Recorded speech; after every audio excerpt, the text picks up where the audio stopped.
Hello friend, नमस्कार। Welcome to my channel visa guide देखने वाले आप सभी फ्रेंड्स का मैं हार्दिक स्वागत करता हूं। चैनल शुरू करने से पहले आप सभी लोगों से रिक्वेस्ट है कि फ़र्स्ट टाइम जो व्यूअर इस चैनल को देख रहे हैं उनसे मैं रिक्वेस्ट करना चाहता हूं, अगर आपने अभी तक इस चैनल को सब्सक्राइब नहीं किया है तो जो लाल कलर का आपको सब्सक्राइब बटन दिख रहा है उस पर क्लिक करके आप सब्सक्राइब कर लीजिए और हमारे इस यूट्यूब फैमिली के साथ में जुड़ जाइए।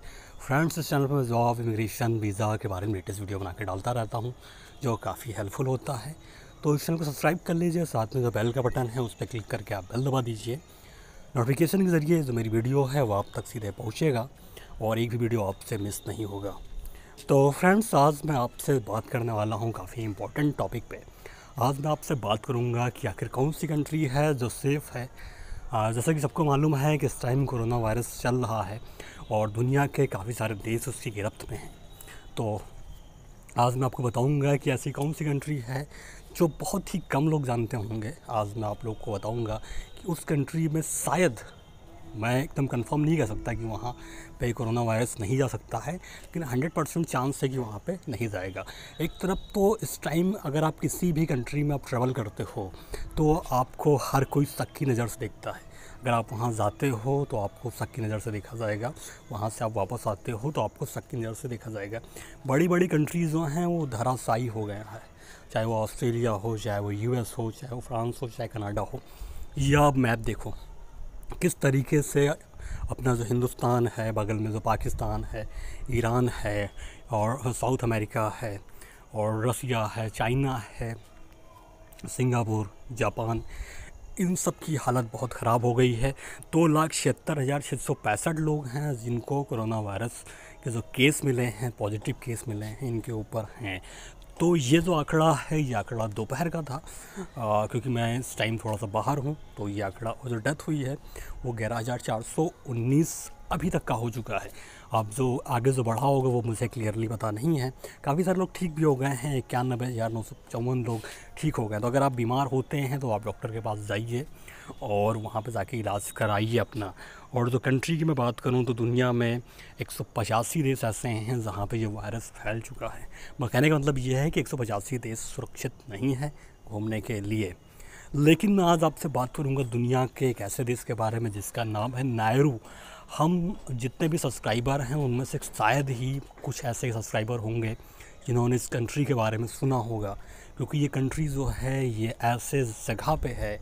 ये कंट्री ऑस्ट्रेलिया के पास है, बहुत ही छोटी सी कंट्री है और ये एक बहुत छोटा सा आइलैंड है। लेकिन जो ये कंट्री है ये रिपब्लिक है, मतलब ये गणतंत्र है। जैसे हिंदुस्तान है वो रिपब्लिक इंडिया कहते हैं, जैसे कि पाकिस्तान है इस्लामिक रिपब्लिक पाकिस्तान है, जैसे कि ईरान है वो भी रिपब्लिक है, इंडोनेशिया वो भी रिपब्लिक है। तो ये जो कंट्री है ये पूरी तरीके से गणतंत्र है, यूएन की मेंबर है।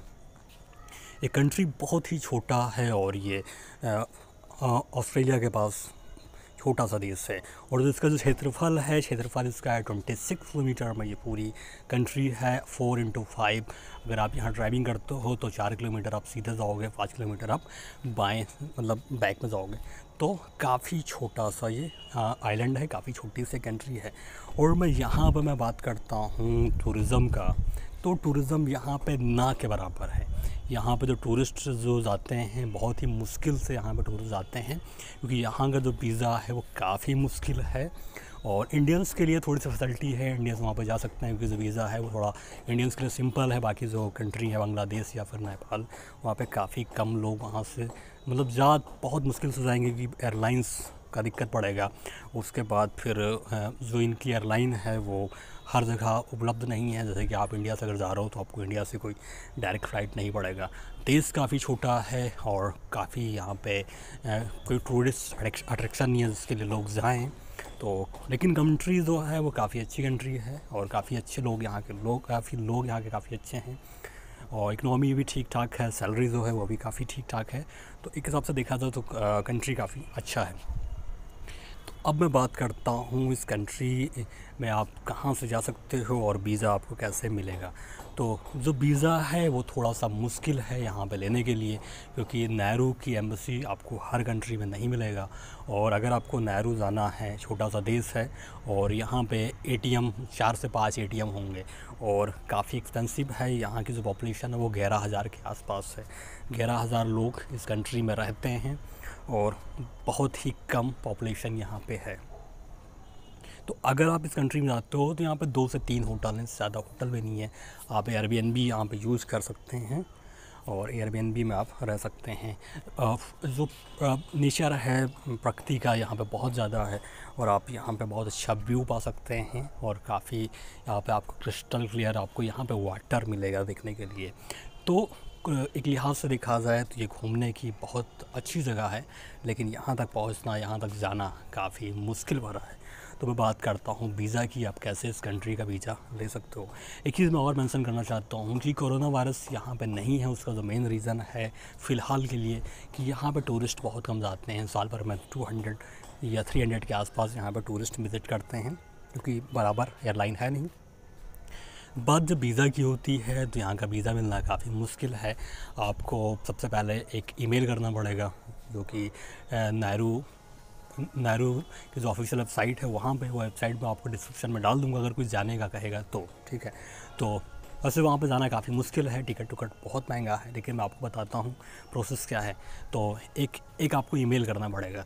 जब आप वहाँ से ईमेल करोगे तो ईमेल में आपका पासपोर्ट, आपका बैंक स्टेटमेंट, अगर आप काम और आपका एम्प्लॉयमेंट लेटर, अगर आप काम नहीं करते तो आपके पास इतना सफिशिएंट फ़ंड होना चाहिए कि आप वो चीज़ दिखा सको कि हाँ मेरे पास इतना पैसा है, मैं वहाँ पर घूमने के लिए जा रहा हूँ, मैं नेहरू विज़िट करना चाहता हूँ। तो ये आपको वहाँ पे दिखाना पड़ेगा। तो बेरोज़गार हो कोई दिक्कत नहीं है, बशर्ते आपके पास पैसा होना चाहिए अच्छा खासा।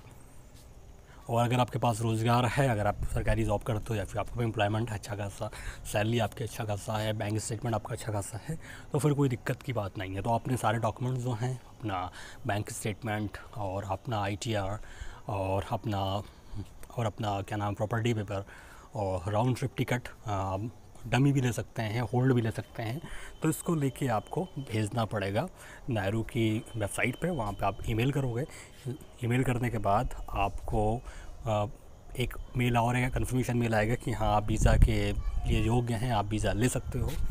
तो फिर आपको पेमेंट करना है, वो बैंक की डिटेल देंगे, इस बैंक में आपको पेमेंट करना रहेगा। तो उस बैंक में आपको पेमेंट कर देना है। जो पेमेंट फ़ीस है वो $50 है, ऑस्ट्रेलियन $50। और नेहरू में जो करेंसी यूज़ होती है वो ऑस्ट्रेलियन डॉलर यूज़ होता है। काफ़ी एक्सपेंसिव है वहाँ पे, होटल, रहना, खाना पीना सब कुछ बहुत एक्सपेंसिव है। और जो हवाई जहाज़ का टिकट है वो भी काफ़ी ज़्यादा एक्सपेंसिव आपको पड़ेगा। तो इस तरीके से आप नेहरू में जब पेमेंट कर देंगे, उसकी जो स्लिप है वो आपको फिर ईमेल करनी है। ईमेल करने के बाद जो आपका वीज़ा है वो आपको भेज देंगे, वो आपको कन्फर्मेशन भेज देंगे वीज़ा का कि आपको हो गया। उसके बाद जब आप नेहरू जाओगे तो आपके पासपोर्ट पे वो अपना स्टैंप लगा देंगे कि आपका नेहरू में एंट्री हो गया। ये जो वीज़ा मिलेगा ये आपको सिंगल एंट्री मिलेगा, ये 30 डेज़ के लिए होगा। मतलब 30 दिन तक आप वहाँ पे स्टे कर सकते हो, 30 दिन तक आप वहाँ रह सकते हो। लेकिन एक चीज़ मैं आपसे और क्लियर करना चाहता हूँ, अगर आप जर्नलिस्ट हो या आप न्यूज़ से जुड़े हुए हैं, अगर आपको जर्नलिस्ट वीज़ा चाहिए तो उसकी जो फ़ीस है वो काफ़ी एक्सपेंसिव है। $8,000 आपको पे करना पड़ेगा अगर आप न्यूज़ में काम करते हो या फिर वहाँ आप रिपोर्टिंग के लिए जा रहे हो। तो ये बहुत ही महंगा है, इसलिए रिपोर्टर वहाँ पे बहुत कम जाते हैं, उसको अवॉइड करते हैं, क्योंकि $8,000 काफ़ी ज़्यादा हो गया, बहुत एक्सपेंसिव हो गया वहाँ तक जाने के लिए। तो अगर आप यहाँ पे घूमने के लिए जा रहे हैं तो आपके पास कम से कम इनफ मनी होना चाहिए, क्योंकि यहाँ पे जो ATM है वो 4 या 5 हैं, तो काफ़ी कम ATM हैं। तो आपके पास इतना पैसा होना चाहिए कि आप वहाँ पे घूम लें, क्योंकि एक कंट्री काफ़ी एक्सपेंसिव है। सारा जो सामान है यहाँ का वो बाहर से आता है, मोस्टली ऑस्ट्रेलिया से आता है। तो कहने का मतलब ये है कि अगर आपके पास पैसे की शॉर्टेज हो जाती है तो काफ़ी दिक्कत आपको होगा, क्योंकि यहाँ पर वेस्टर्न यूनियन मिलना आपको काफ़ी मुश्किल है और पैसा आपको लेना काफ़ी मुश्किल है। तो अगर आपको ATM नहीं मिलता है तो आपको बहुत सारी दिक्कत और परेशानी का सामना करना पड़ सकता है। तो जो फ़्लाइट, सबसे पहले तो दिक्कत ये है कि अगर आप वहाँ जाते हो तो फिर आपको किसी और कंट्री में जाना पड़ेगा। तो अगर आप वहाँ से ट्रांज़िट करते हो तो ज़्यादा ठीक है। अगर आप फ़िजी जाते हो, फ़िजी से आप फ़्लाइट ले सकते हो, तो सबसे आपको जो आसान पड़ेगा, अगर आप फ़िजी जा रहे हो तो फ़िजी से ही आपको फ़्लाइट मिलेगा मेरे हिसाब से। तो बाकी अगर आपके पास ऑस्ट्रेलिया का सिटीजनशिप है या ऑस्ट्रेलिया का टूरिस्ट वीज़ा है तो वहाँ से भी आप जा सकते हो आसानी के साथ में। लेकिन आपको इंडिया से कोई डायरेक्ट फ़्लाइट नहीं मिलेगा। और मैं आप लोग को एक सलाह और दूंगा कि आप लोग फ़िलहाल तो कहीं भी घूमने से बचें, क्योंकि इस टाइम हर कंट्री में कोरोना वायरस चल रहा है। तो आपको हो सकता है एयरपोर्ट में एंट्री मिले या न मिले तो फ़िलहाल जो अपना जो ट्रबल है वो अवॉइड करिए और हमारे यूट्यूब चैनल को लाइक से सब्सक्राइब करिए और वीडियो बराबर देखिए। आप लोग को मैं इन्फॉर्मेशन देता रहूँगा।